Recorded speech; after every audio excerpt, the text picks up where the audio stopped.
So my name is Shelley Wayne. Thank you so much for attending my Grand Rounds talk today. My name is Shelley Wayne. I'm one of the pediatric neurosurgeons at Nicholas Children's Hospital. Thank you, Dr. Landy, for providing me the opportunity to speak today during Grand Rounds.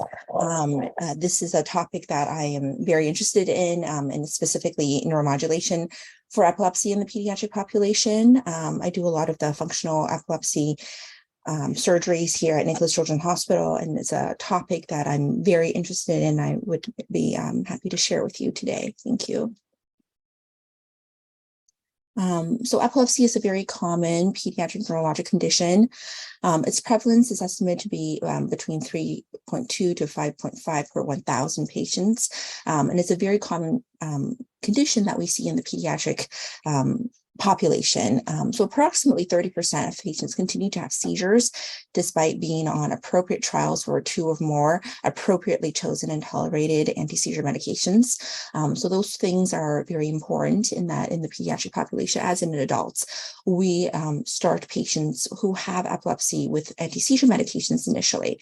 And if they were to fail at least 2 appropriately chosen and tolerated anti-seizure medications, they are considered medically refractory or to have DRE, drug-resistant epilepsy. Under those circumstances, those patients undergo evaluations, including a video EEG, neuropsychological evaluation, radiography. Sometimes we use electrical source imaging, ESI, sometimes MEG, and sometimes TMS to assess the area of the seizures and also to determine whether or not they are a surgical candidate. And frequently, electrographic, clinical, and radiographic correlation helps select the ideal surgical candidate. And we have shown in multiple studies in the past, in both the adult and the pediatric population, that epilepsy surgery provides superior seizure control, in addition to neurocognitive and quality of life outcomes. And this is particularly the case in the pediatric population, but I will show the studies that assess for this. However, for those patients who are not considered candidates for resective surgery, we can consider neuromodulation. And neuromodulation for the treatment of drug-resistant epilepsy has gained popularity, especially in the recent decades. The FDA approved the use of VNS in the pediatric and the adult population in 1997. Responsive neurostimulation, RNS, in 2013, and more recently, deep brain stimulation, or DBS, for seizures in 2018. And as you'll see later as well, the VNS is really the only neuromodulation device that has been approved in the pediatric population, specifically by the FDA in patients 4 years and above. However, we have been using RNS and DBS off-label in the pediatric population for a number of years, and I can show you our data from Nicholas Children's Hospital. There's been other neuromodulation techniques as well, including chronic subthreshold cortical stimulation, CSCS, transcranial magnetic stimulation, TMS, for seizures, and transcranial direct current stimulation. And those modulation techniques have all been studied, however, not widely used. So this is my outline about what I want to achieve in the talk today. So first of all, discuss the evaluation of surgery for epilepsy in the pediatric population. To discuss the types of neuromodulation techniques for the management of epilepsy in the pediatric population, and to discuss the epilepsy program at Nicholas Children's Hospital, in addition to some of our current work and research on neuromodulation for the treatment of epilepsy. This is what we use when we consider a patient with drug-resistant epilepsy. So as you can see here, what we initially see is when we have a patient who have failed at least 2 medications at appropriate doses, appropriately chosen medication, and appropriately tolerated medications, we typically start with a part of a phase 1 evaluation. And the goal of the phase 1 evaluation is twofold. First of all, to assess for and to localize the epilepsy onset zone, and also to assess for any considerations of eloquent areas that the seizure onset zone is associated with to see whether there is any evidence of postoperative deficit. So specifically, all the patients undergo investigation of an MRI, typically a video EEG, scalp EEG, and neuropsychological evaluation. And in order to better assess and localize the seizure onset zone, we do a MAG, high resolution EEG. Sometimes we use a PET, sometimes with a SPECT to assess for the seizure onset zone.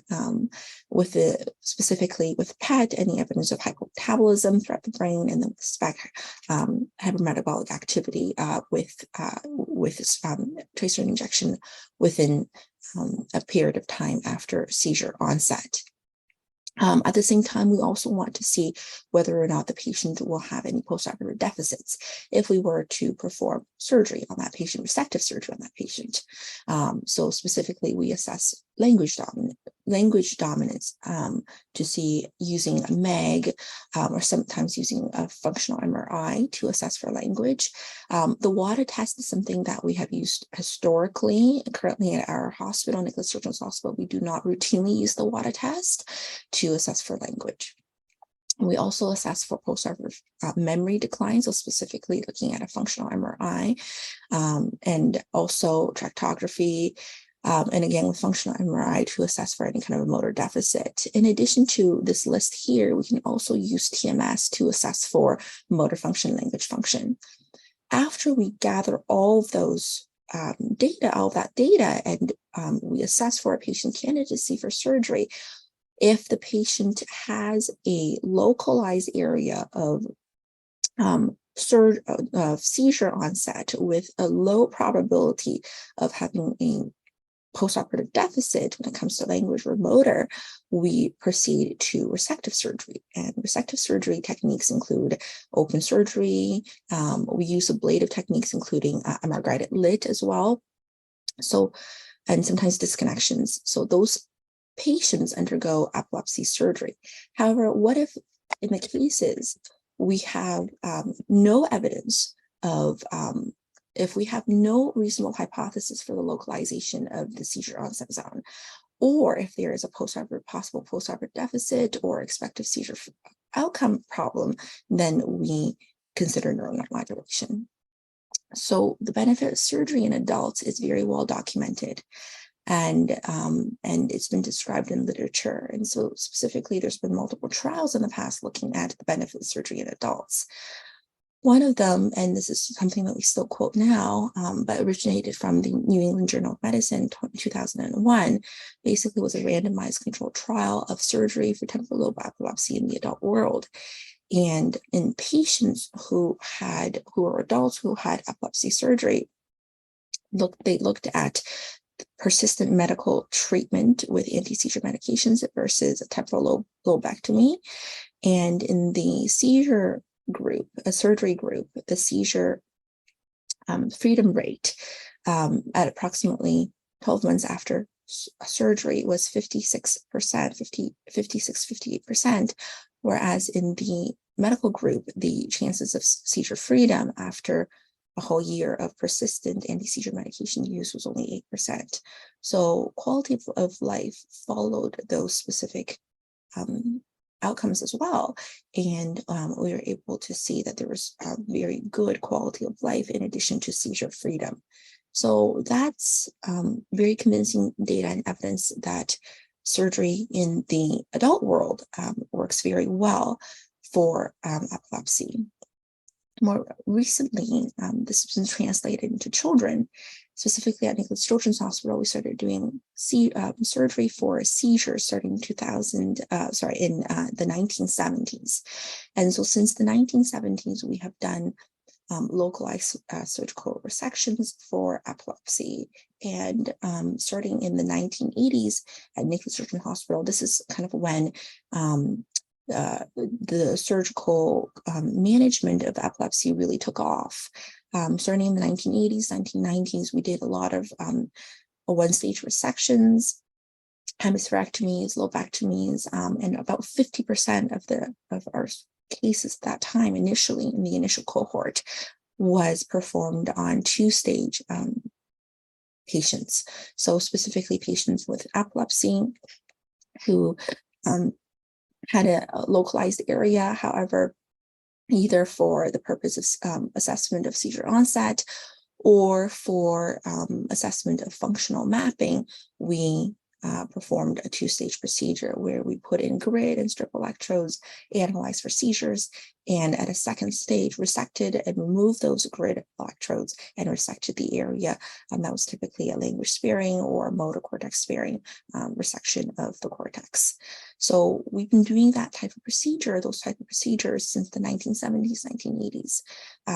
But it was in 2017 that there was a randomized controlled trial for surgery for drug-resistant epilepsy in children that was published out of AIMS in India that was really one of the first randomized controlled trials for surgery in children. In this trial, the investigators was able to either consider persistent seizure medications for patients with drug-resistant epilepsy versus randomizing them into the surgical group.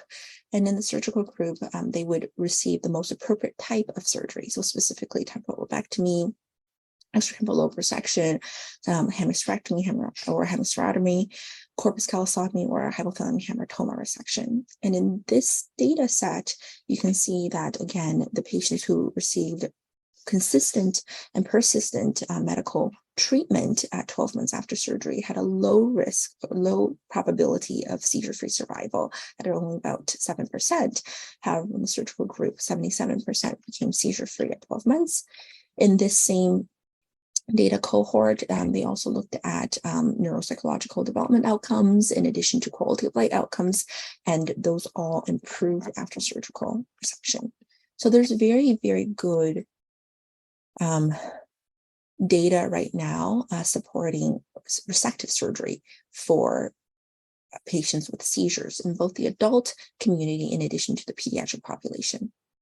However, when we go back to this decision-making algorithm and we look at patients who are not eligible for epilepsy surgery or resective surgery, so specifically if we don't really know where the seizure onset zone is, or they don't have localized epilepsy, or if it's more generalized, or if there is an unfavorable ratio of the risk of postoperative deficit, whether there's involvement of the motor cortex or sometimes language, and the ratio between the postoperative deficit and expected seizure outcome, we typically say that these patients are not eligible for resective surgery. However, under those circumstances, we consider the patient for neuromodulation, which I will talk about today during my talk, versus a ketogenic diet. So a high-fat type of specifically a 3-to-1 or a 4-to-1 ratio diet in order to help decrease the chances of seizures. So when we look at neurostimulation considerations, we know that neuromodulation is really the application of electricity to affect the CNS, therefore reducing severity and frequency of seizures. There's multiple types of neuromodulation techniques that are available, and that includes widely practiced and used in the pediatric population, including vagus nerve stimulator, VNS, responsive neurostimulation, RNS, or deep brain stimulation, DBS. Those are commonly used techniques in the pediatric population. However, there's multiple other techniques that are used in other areas of the world that are also being studied right now, including chronic subthreshold cortical stimulation, CSCS, transcranial magnetic stimulation, TMS, and transcranial direct current stimulation, TDCS. We assess the neuromodulation procedures and mechanisms by a couple of different types of categories. So assess whether they're invasive versus non-invasive. Invasive, obviously, meaning that we have to do a surgical procedure in order to implant those devices. Non-invasive, meaning that sometimes we can do them transcranially without a procedure. Invasive techniques include the VNS, DBS, RNS, and CSCS versus non-invasive procedures, including TMS and TDCS. We assess whether they are specifically targeting a seizure onset zone, which is more generalized regions. So specific techniques target the seizure onset zone. That includes the RNS, which we sometimes implant in patients with allocortex epilepsy. So specifically, if I had a patient who I have evidence of either on functional imaging or on TMS that the seizure onset zone specifically overlaps with the motor cortex, sensory cortex, or with language areas, when we don't want to cause that kind of deficit in patients, we would consider doing an RNS on the seizure onset zone, specifically covering either with a strip with a depth electrode, the motor cortex, sensory cortex, language, and specifically targeting that area of seizure onset zone that is also overlapping with allocortex cortex. CSCS is similar to RNS in that perspective, in that there is an IPG as well, typically implanted within the chest, and there involves a grid that specifically targets an area of a seizure onset zone. TMS and TDCS also are non-invasive techniques that specifically target an area of the brain that is a seizure onset zone. There are also other techniques that look at simulation of very generalized regions, and that includes VNS, DBS, and again, RNS. VNS obviously targeting the vagus nerve. Typically, we put it on the left. And that typically targets a very generalized region. DBS as well. And then with RNS, in addition to targeting the specific seizure onset zone, which is a very localized region, we can also do subcortical RNS, looking at targeting ANT or CM nucleus of the thalamus, or even pulvinar of the thalamus, in order to target those regions and provide neuromodulation by targeting a general region. So that is to say, RNS is something that you can use on a specific seizure onset zone or in a more generalized region. We also look at neuromodulation techniques with open or continuous loop stimulation versus specifically detected events, which is a closed loop stimulation system. With an open loop system, it provides continuous stimulation in a very predefined pattern without any kind of feedback, and therefore reducing global seizure probability. And that is really the case with DBS, for example, or VNS. In a closed loop system, specifically with RNS, it really provides responsive stimulation. So it increases stimulation when there is detected activity, and that's when certain conditions are detected by the device. So if you look at the graph at baseline, you have seizure onset, and there's oscillations in seizure probability throughout a portion of the patient's brain. And with responsive neurostimulation, whenever a specific condition is detected by the device, the RNS provides that stimulation in order to try to decrease the frequency and the intensity of those seizures. With continuous stimulation, in the case of a DBS, the area is persistently stimulated. However, over a period of time, there is global reduction of seizure probability from the chronic stimulation of the device. So looking at more specific examples and neuromodulation devices with examples in the pediatric population, we can talk about the vagus nerve stimulator, RNS, DBS, and our experience with those techniques. With a vagus nerve stimulator, it's a device implanted in the neck and chest, and it sends regular mild pulses of electrical energy to the brain via the vagus nerve, allowing for seizure modulation. And we typically insert it on the left side because it's interference with the sinoatrial node. The VNS modulates really hyperexcitable brain regions by increasing the activity in the nucleus tractus alteris, or NTS, and its downstream projections to the limbic system and the thalamus. At least that's what in the scientific community we feel like is the pathophysiology and mechanism of involvement with the VNS. It's been FDA approved for focal and partial seizures in 1997 for children 4 years or older. And it's typically very well tolerated, and the parameters can be adjusted to patient tolerability. We first implanted VNS in the pediatric population here at Nicholas George's Hospital in 1998. To date, we've done more than about 150 cases, and our complication rate is very low. And although it's FDA approved for focal and partial seizures in children 4 years and above, we have plenty of experience implanting these devices for children, even very small infants as young as 12 months of age, and our results have shown improvement in seizures in the pediatric population and for conditions beyond focal and partial seizures. So we will put them in generalized patients with generalized seizures as well. When we look at considerations in the pediatric population, there's been multiple assessments and studies looking at the efficacy of VNS. Specifically, this is a meta-analysis that we call very frequently when we perform surgical consultation with patients for VNS. So Ingrid and Al in 2011 looked at a meta-analysis of 74 clinical studies where they studied more than 3,000 patients who had insertion of a VNS.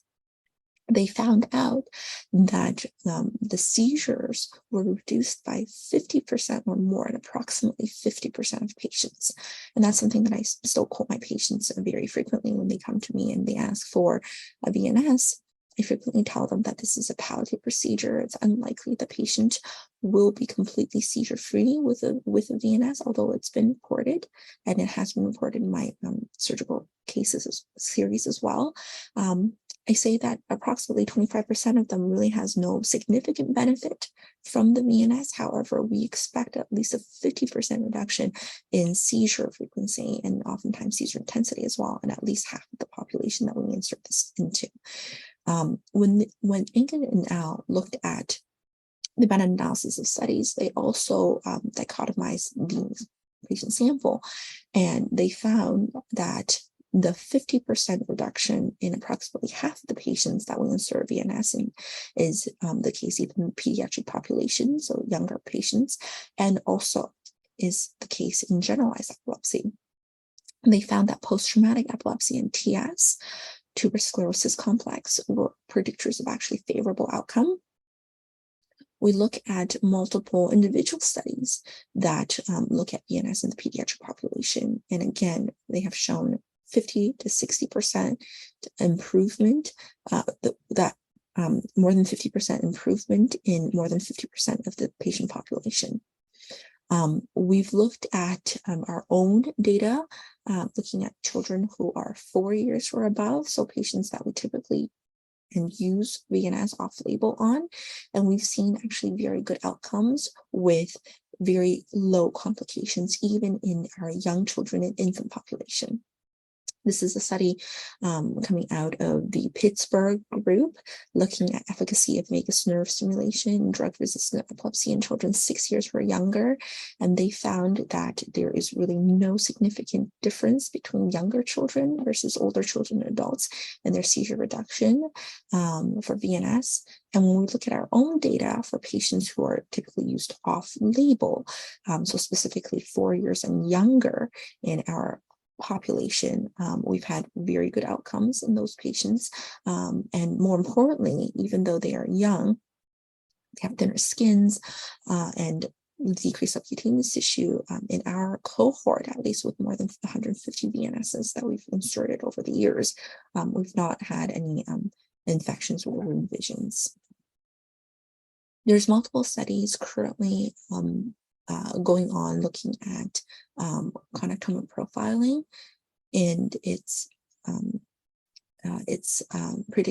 predictability in vagus nerve stimulation outcomes. So we are a site on this CONNECTIVOS study, which is a multi-center study, which is a prospective study looking at patients who undergo a VNS for drug-resistant epilepsy, or collecting multiple types of data, including epilepsy outcomes, patient and child reported outcomes of neuropsychological assessment, seizure frequency, in addition to quality of life and well-being. And we're also looking at imaging, and we're seeing whether there are specific biomarkers that predict improvement or more or better vagus nerve or better outcomes after vagus nerve stimulation in VNS implantation. So currently it's got more than a dozen sites. We are one of those centers that are contributing data to the study, and we're trying to assess and determine whether there are specific biomarkers, whether it's demographic, specific seizure-related, video EEG related, MRI-related, biographic, and biomarker outcomes that lead to improved outcome after VNS. So moving on to DBS, deep brain stimulation was FDA approved for the use of intractable epilepsy in patients 18 years and older in 2018. And the approval of DBS for epilepsy in the adult population, the data really comes from the SANTE trial, and it's the simulation of the anterior nucleus of the thalamus for epilepsy trial. And it involved patients who were adults with a thalamic ANT implantation. And that trial saw a median seizure reduction of 69% 5 years following surgery. Since then, there's been more interest in DBS for epilepsy. There are multiple centers in the US who are using DBS for intractable epilepsy in the pediatric population. Currently at Nicholas Children's Hospital, we are not using DBS, but we are using RNS to perform thalamic stimulation. However, this is with DBS for thalamic stimulation is something that we are continuing to investigate into, and something that we are interested in potentially expanding our program to involve in the future.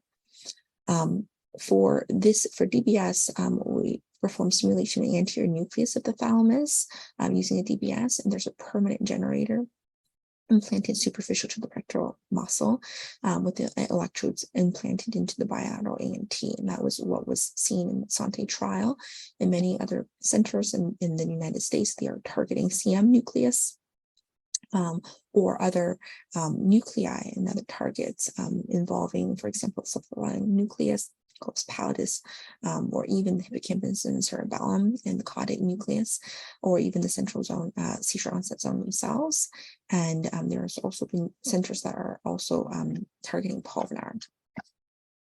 When we look at considerations in the pediatric population, there's been case studies in addition to specific case studies or small case series involving patients treated with ANT or CM thalamic stimulation with DBS. This specific article comes from Mexico, and Velasco et al. Describes a series of 13 patients who are young children or young adults with LGS who underwent DBS of the CM nucleus. They reported an overall seizure reduction of 80% at last follow-up. So this is very good, robust data looking at central median thalamic nuclei stimulation for generalized epilepsy and LGS. With regards to another technique, responsive neurostimulation, it's a closed-loop device, as I mentioned previously, that delivers targeted stimulation to the seizure onset zone themselves, or sometimes in the case of a thalamic RNS, specific targets, ANT, CM, pulvinar within the nucleus, within the thalamus itself. So unlike other methods of neurostimulation that was discussed, RNS is designed to abort seizure activity, and it really relies on predefined seizure detection algorithms that trigger stimulation intended to abort seizures or seizure-related activity. So it traditionally has been used for focal seizures in eloquent unresectable cortex, and more recently, as I mentioned, in the thalamus.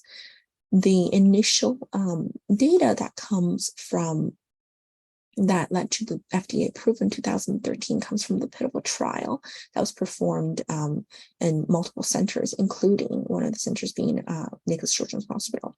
So we started performing RNS as part of the pivotal trial in 2008, and we've performed multiple surgeries on adults population since that time as part of the trial. FDA approved RNS for epilepsy in 2013, and starting probably about 2016, 17, 18, the number of RNSs at Nicholas Children's Hospital really picked up, and currently we do about 10 a year. We'll do implantation of RNSs specifically for a seizure onset zone, or sometimes we'll do a subcortical target in the thalamus itself. The evidence for localized a target of seizure onset zone comes from the results of the pivotal trial, which reported 53% median seizure reduction 2 years after implantation. And the responder rates ranged between 50 and 66% by 6 years after surgery. So the longer the stimulation has been proceeding for, sometimes we'll see an improvement in the number of seizure outcome and responder rates. When we look at the pediatric population, there's multiple retrospective studies, whether multi-center or single center, that look at the responsive rate of RNS in the pediatric population. This is a study that Nicholas Children's Hospital here in Miami that we contributed to.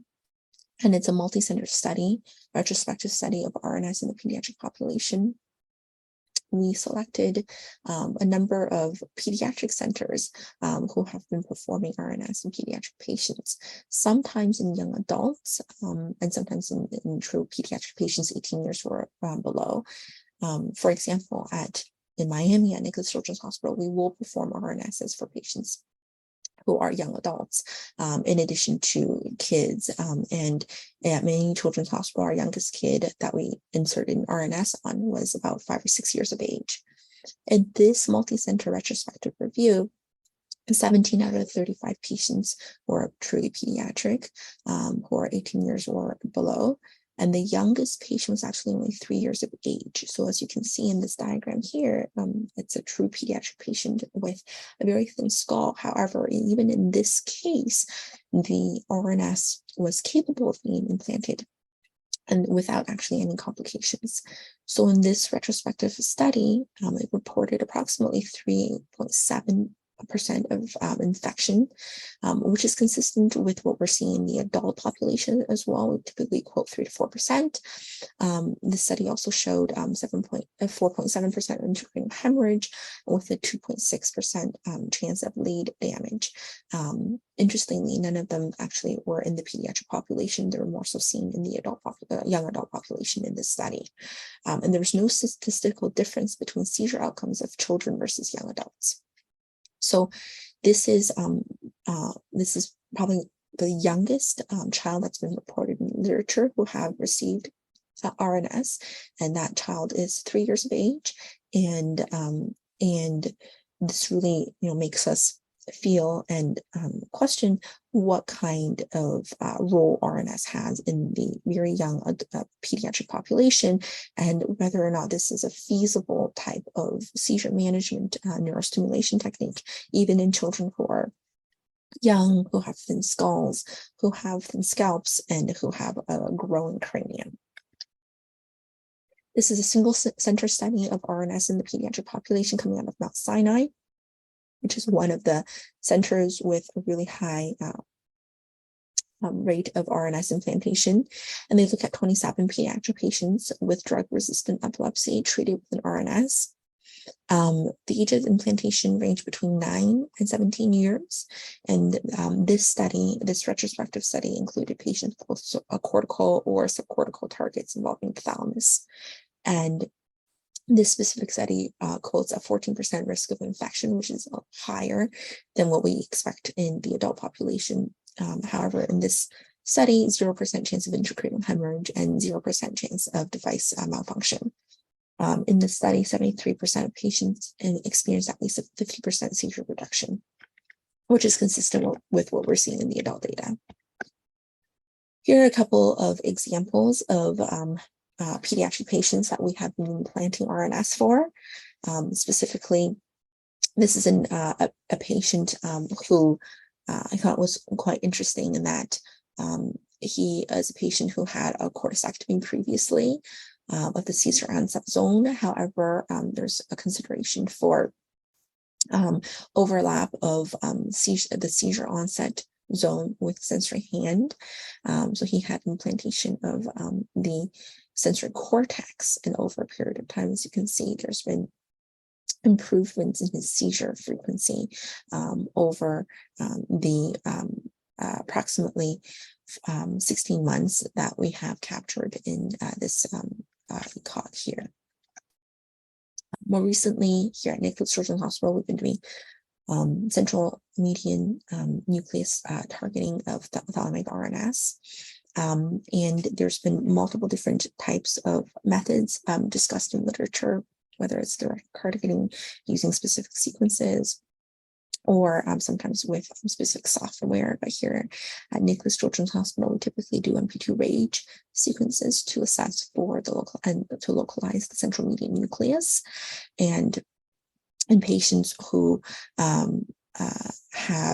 candidates, we implant the thalamic RNS and targeting either unilateral central median nucleus. In this case, you can see here in a patient that I had with bilateral paracylian syndrome with mostly right-sided seizure onset, and sometimes in the cases of more generalized epilepsy, we implant them in bilateral CM nuclei.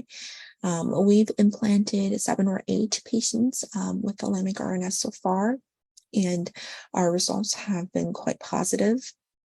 We've had a very little complication. We have had no patients with new neurologic deficits or intracranial hemorrhage. We use a ROSA, robot, or frame in Nicholas Children's Hospital, and our results have so far been good. This is something that we are continuing to assess in the pediatric world and specifically at our center. We recently published a paper looking at a retrospective review and an IPDMA of patients, pediatric patients with thalamic stimulation. And we found that when we looked at the literature, and patients who are published, pediatric patients who are published with thalamic stimulation, we've seen that in approximately half the patients who have undergone surgery, we've seen improvement in seizure outcomes with a median seizure reduction of approximately 73% when looking at performing this IPDMA of the literature of patients, pediatric patients with thalamic CM stimulation or thalamic stimulation. And there's been improvement in seizure outcomes over a period of time, and there's been decreases in their AED use. We are part of the Nautilus trial, which we started approximately a few months ago. But basically, the RNS, as part of the Nautilus trial, the RNS is implanted for thalamic stimulation as an adjunctive therapy for the treatment of generalized seizures in individuals 12 years or older who have a drug-resistant idiopathic generalized epilepsy. And the inclusion criteria for this study, which is a randomized controlled trial, is a confirmed diagnosis of idiopathic generalized epilepsy, patients experiencing primary generalized tonic-clonic seizures with or without myoclonic or absence seizures that is consistent with the LAE classification of seizures, and who have 2 or more generalized tonic-clonic seizures during the 2-month retrospective baseline. So typically what happens is that for kids 12 years or above, we and who are willing to go through with this, who consent to this randomized trial, we look at a 2-month retrospective assessment and a 1-month prospective baseline after we recruit them as part of the trial. And after we assess and evaluate and capture this baseline, all participants will have detection enabled at the time of the implant of the RNS, and at 1 month post-implant, they will be randomized to either getting an active stimulation or a sham stimulation. And in this trial, we're looking at the 12-week postoperative serious device-related adverse event, in addition to time to second generalized tonic-clonic seizure. We've recruited 3 patients so far to out of this trial, and hopefully this will be something that allows us to provide randomized control trial to assess for the efficacy of RNS for the thalamic stimulation in the pediatric population. I don't have time to go through all the other different types of other neurostimulation techniques, but there are multiple other techniques that are being investigated now, and also sometimes used in other centers, not here in Neurostimulation Hospital in the pediatric population, but in other centers, sometimes in the US and other areas of the world. Continuous subthreshold cortical stimulation is another type of open loop neurostimulation that provides continuous stimulation, subthreshold stimulation to a specific area of the cortex. And we've seen some cohorts, pediatric cohorts, that have shown improvement in seizures. Transcranial magnetic stimulation has been FDA approved for treatment of major depression, migraines, and we use it at Neurostimulation Hospital for procedural mapping of motor and language function.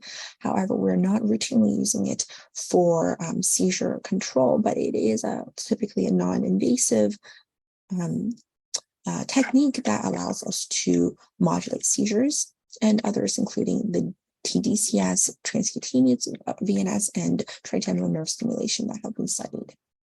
So again, this is a summary of FDA-approved neurostimulation techniques, and really the only true FDA-approved neurostimulation technique in the pediatric population is VNS. However, we have been using DBS and RNS off-label in the pediatric population with very good results. And in summary, neurostimulation and neuromodulation is very safe. There's multiple ongoing investigations looking at the efficacy and safety of RNS, DBS, CSCS, TMS, and TDCS, as well as other modalities in the pediatric population.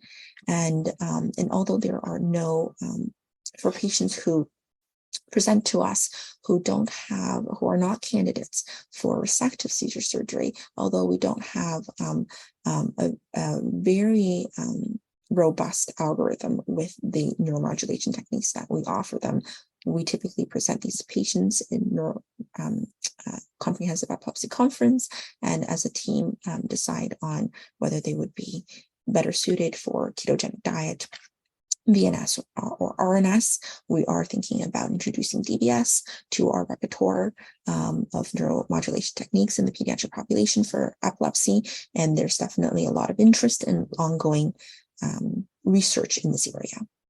So thank you very much for attending my talk. My email address is included there, and I'm more than happy to answer any questions that you may have. Thank you.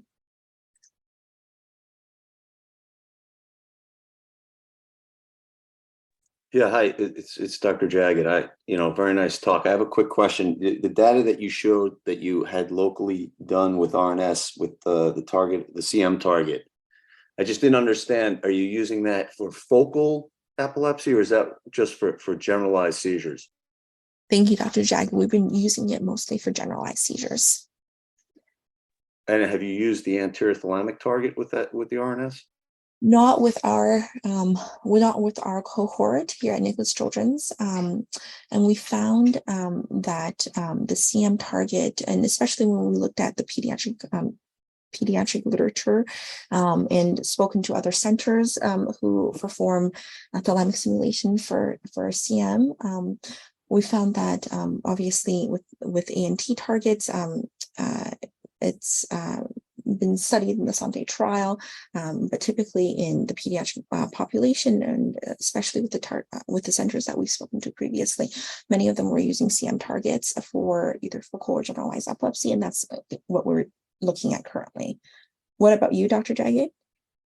Yeah, I mean, it's definitely, I think it's a different, it's a different population, in adults. I mean, we're using it primarily, for focal seizures. I mean, we're typically targeting the anterior thalamic nucleus. We have used the CM on few occasions, but mostly the anterior thalamic nucleus.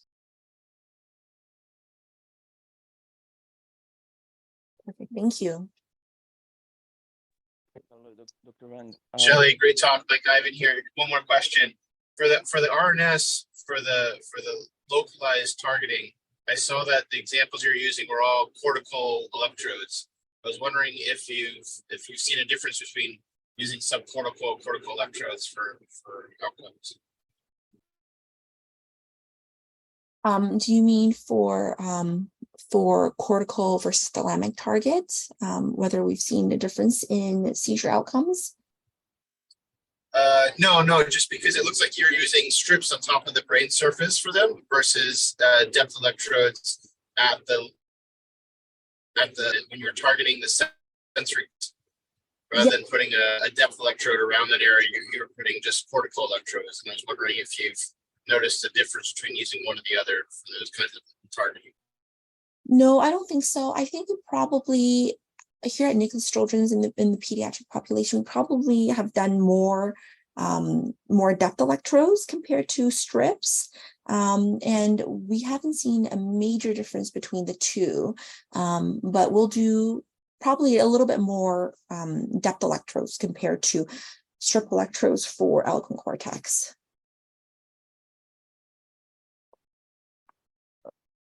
Dr. Wang, thank you so much for this informative talk. My name is Jakob Tiefenbach. I'm a research fellow at Cleveland Clinic, and I'll be visiting the department in August. I actually work here at Cleveland Clinic at our DBS and epilepsy research group, and this is the topic that we're very interested in, and we're just publishing a paper on it with Dr. Bingaman.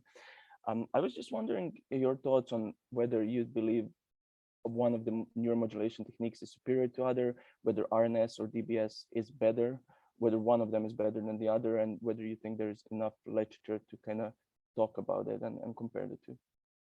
I think that's a really good question. I don't think right now we have enough evidence and data to support DBS or RNS for subcortical targets, but it's definitely something that is interesting and something that we are looking at in the pediatric population. But of course, there's very limited data right now with those techniques.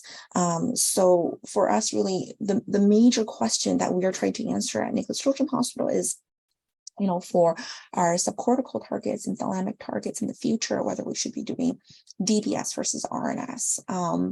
And we don't really have a good answer to that question. I think a lot of the data that we see is really center specific. So surgeon familiarity and neurologist familiarity for us, because we've been doing RNS since 2008 and something that we're very familiar with. When we started doing thalamic targets for seizures, we started with RNS, but certainly there are other centers, pediatric centers in the United States that prefer DBS instead. And I think it's very center specific right now, and certainly it would make a very good question for future randomized controlled trials, or randomized controlled trials. That was great, Shelley. Thank you very much. I think we're going to have to move on right now, and everyone, please feel free to send your questions to Dr. Wang's email. So next we have James for a brief presentation. Hey, everyone. For those who don't know me, my name is James Mamerle Davis. I'm a fourth-year medical student from the University of Arizona College of Medicine in Tucson. I was one of the sub-Is on this last month, and just wanted to say I really enjoyed my time here, so thanks for having me. Today, I'll be talking about predictors of revision surgery after bedside subdural drains for chronic subdural hematoma. Attendings on the project were the interim chair down in Tucson, Dr. Martin Winan, the program director, Dr. Travis DeMond, and Dr. Paul Larson. So as a bit of background, there really aren't any first-line or formal guidelines for first-line treatment of chronic subdurals. There's a slew of options from the more formal craniotomy evacuations in the OR to the less invasive bedside subdural drains. Anecdotally speaking, at our hospital, Dr. Dumont noticed an increased number of revision surgeries over the last couple of years after a bedside drain, suggesting that some of those patients should have been taken to the OR first. So we wanted to look at that data and characterize any predictors as such. What did we do? We did a case control study where the treatment cases were chronic subdural patients who required a revision surgery after initial bedside drain placement, so patients who failed the subdural drain. And then this group was compared to the non-treatment control, so chronic subdural patients who did not require a revision surgery after bedside drain, so patients treated successfully. And then we calculated odds ratios since this was a case control study. So first table here, showing demographics, there were 96 patients extracted over a 2-year period, 13 of which were those patients who required revision surgery, so requiring a take back to the OR, and this was compared to 83 controls, or patients who did not require a revision surgery. For those who failed the bedside drain in that middle column, you could see a majority were male, slightly younger in age, had a higher average body mass index, and greater percentage of patients on antiplatelet and anticoagulant therapy and presentation. None of these were statistically significant, suggesting they were matched cohorts. And then looking at physical exam characteristics, you could see the patients who required a revision surgery, they had a lower average GCS score overall, and lower components of the GCS as well. The group who required revision surgery also had a higher percentage of patients with hemiparesis and lower percentage of patients who were fully oriented. And then looking at the initial CT characteristics, you could see the patients who required revision surgery, majority of their subdurals were right-sided, similar average Hounsfield units between both groups. So looking at the density of fluid characteristics on CT, right, falling in that blood-water range. And then one of the hypotheses we had was that the patients failing the bedside drain, maybe they had an increased number of septations or vascular membranes. So the thought there being, what if the drain was placed in one of those septations inadequately draining the hematoma? But you could see those were similar numbers. And then this may be common sense, but the last 2 rows showing that in the group who required revision surgery, they had a greater thickness in the chronic subdural and greater midline shift by nearly 4 millimeters compared to the controls there. So here we're looking at a forest plot, and anytime that confidence interval doesn't cross a value of 1, so noted as a black vertical line, noted as statistically significant. And what you could see, we found 3 independent predictors for the need of revision surgery, those being a GCS less than 13, midline shift greater than 10 millimeters, and a drain duration of longer than 3 days.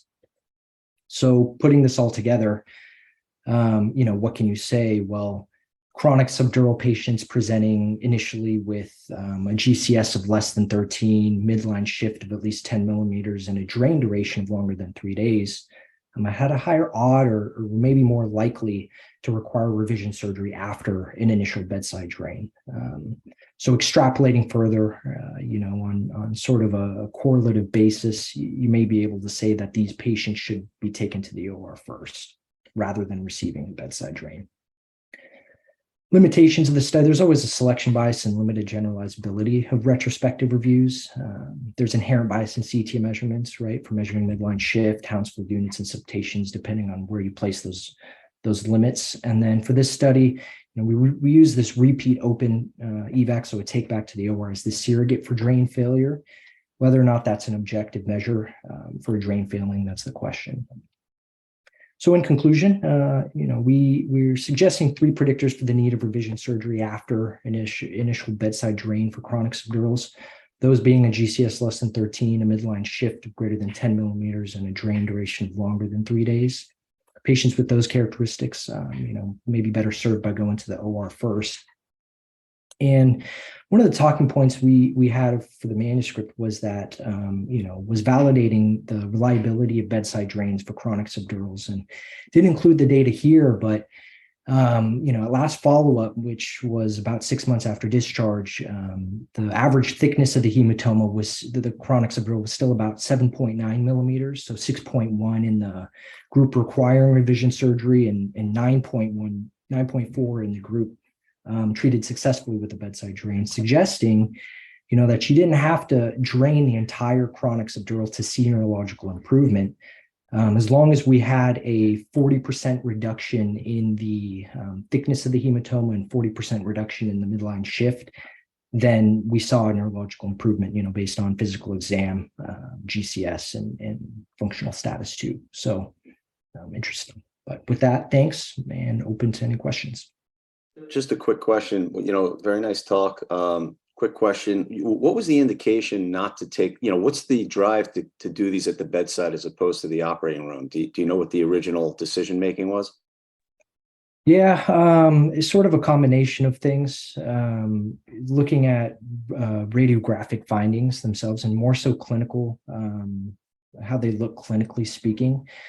Most of the patients for the bedside, they weren't too deteriorated, that is. So for the most part, it was based on clinical, how they looked clinically speaking. So more so a subjective thing in Tucson, at least. All right, well, thank you very much. That was very good.